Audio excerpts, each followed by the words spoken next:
Okay, on the back pages, as you were talking about, a lot of the headlines are West Ham. Back page of the Sun, a hammer horror. Nuno set to go regardless, which is similar in the Mail. Nuno set for West Ham departure as Scott Parker is waiting in the wings. And yeah, then the back page of The Guardian, it's Hammers set for change with Nuno likely to leave. With Scott Parker or Gary O'Neill, who is obviously, of course, manager of Strasbourg currently. But what I want to talk to you guys mainly is about, on the back page of The Times, Saudi boxing chief wants to buy Derby.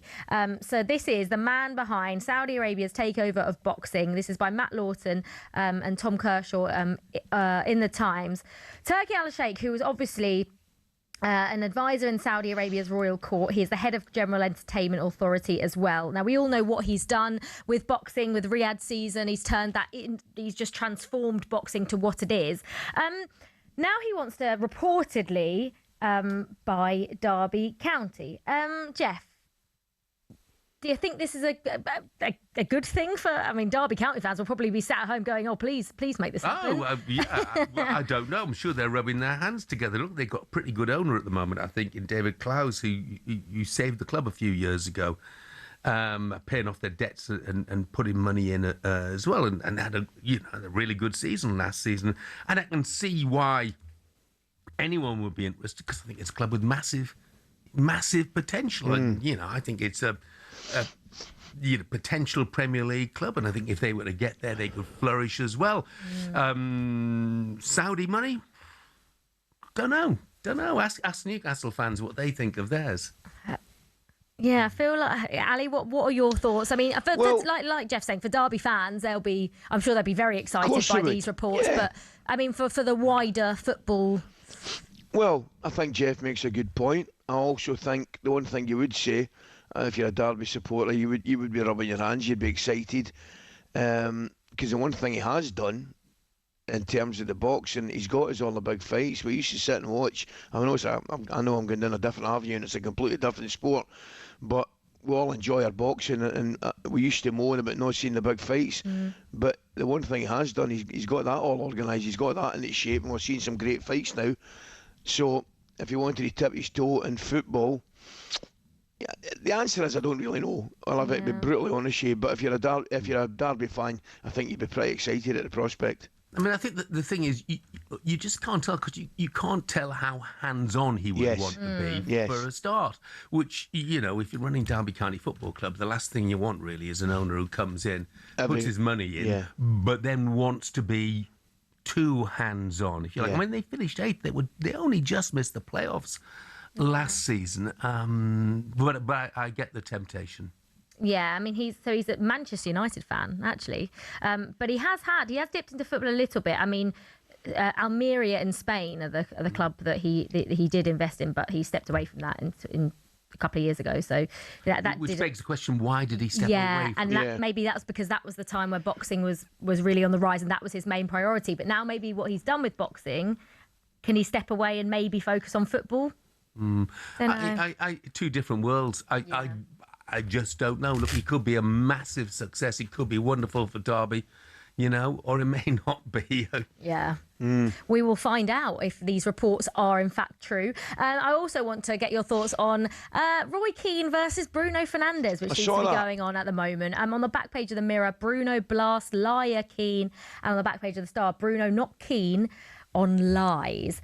Okay, so this is where Roy Keane on the Overlap has come out and said about Bruno Fernandes, because he had an interview after the game on the weekend, and had a go at basically Bruno Fernandes for saying that he should have not been focused on individual records and should have been focused on the team. But what has actually happened is his words have been a little bit misconstrued, and what Bruno Fernandes was actually saying in his post-match interview was, I should have passed a few times when I shot, but Keane thought he got it the other way around, so I thought he was focusing on. So it's all got a little bit messy, but now obviously Bruno has bounced back on the Diary of a CEO podcast and has come back and calling Roy Keane a liar. What are your thoughts, Jeff? Brave man to call Roy Keane a liar. Roy likes an opinion. He likes an opinion that makes a headline as well. As it happens, I just happen to think that Bruno Fernandes was fantastic this season. He led from the front. We all know about his assists, weighed in with a few goals as well, but he's led Manchester United to a Champions League finish when most people, not everyone, didn't think that was possible. Yep. So, look, it's just a bit of newspaper storm in a teacup, and fro, isn't it? That's all it is, yeah. Interestingly, we just want to get your sort of on this whole players, seeing what people say about them and seeing what people write about them. And just quickly, this is what Gabby Agbonlahor had to say on a player yesterday on talkSPORT Breakfast. We were talking about Spurs and their staying up on the last day. And he had this to say about Vicario. These players should have been walking around the pitch on their hands and knees saying sorry to the fans. And Vicario, I'm watching the game. I'm listening to the commentary with Gary Neville. You're spot on. This goalkeeper has done nothing in a Spurs shirt. Been dreadful. And there's a clip of him offering out Seamus Coleman. Vicario, we've seen you punch, mate. You can't punch the ball. You're not going to be able to punch anybody. So we know you can't fight. So have some respect for a Premier League legend in Seamus Coleman. But that summed up Vicario yesterday. All over the sideline, trying to be a coach and jumping on the manager's back when they scored the first goal. Paulinho, I think is an embarrassment to that football club. I'll get rid of him. So that was Gabby talking yesterday on talkSPORT Breakfast. And talkSPORT put it on their Instagram. And what happened? Vicario commented saying, scary. And Gabby then replied, calling him a bluffer. So, Ali, what are your thoughts on players coming back and hitting back at what pundits are saying about them? No, I think that they're entitled to their opinion, aren't they? If the pundit's entitled to give their opinion, they're entitled to have a right to reply. But I'm not too sure I've been getting involved in it. I think they've got far bigger issues and other things to concentrate on. I understand sometimes players needs or feel the right to defend themselves. They should always have that and have the right to do that. But I just think sometimes you wouldn't want to be getting yourself involved in what can turn into a petty argument. When I'm not saying you should be above that, but you've got more important things to worry about. Listen, there's no difference to a pundit having an opinion than there is a punter having an opinion, and we've had it since football began. That will not change. I'm with Jeff on the Fernandes thing. I think Fernandes has been brilliant this season. I really do. I think he's been absolutely brilliant. I'm a wee bit surprised he got himself involved in that kind of stuff.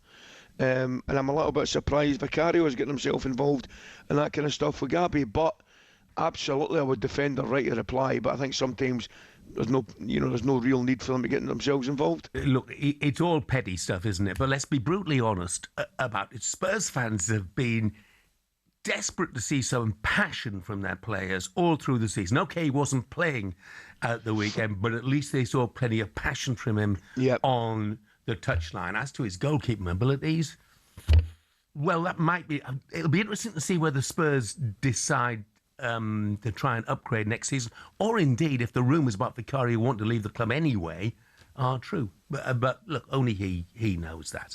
Just quickly on this, Griff, we talk about birthdays and ages. Griff from Kings Lynn says, Jeff, you and Ali are both 32. Twice. Hey, Griff, you know what? I'll take that, mate. And so would Coisty, I think, as well. So. No, I'm defending myself. I've got the right to reply. No, wrong, Griff.